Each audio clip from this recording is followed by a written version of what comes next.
এই প্রচণ্ড গরমে কি খাওয়া যায় বলেন তো?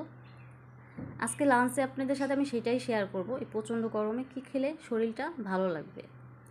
আসসালামু আলাইকুম, সবাই কেমন আছেন? আশা করছি সবাই ভালো আছেন। জোনাকি ফুটে সবাইকে স্বাগতম।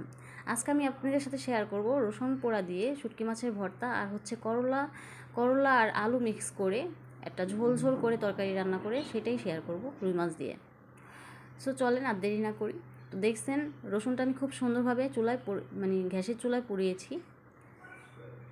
এভাবে কোয়া রসুনটাই পোড়াতে হবে, মানে আস্ত আস্ত রসুনটা আমি পুরাটা নিয়ে নেই, যেহেতু আমার ভর্তাটা কম তাই আমি কমই নিয়েছি, মানে আমার অনুযায়ী আমি নিয়েছি যতটুকু লাগবে আর কি, এখানে ততটুকু নিয়েছি।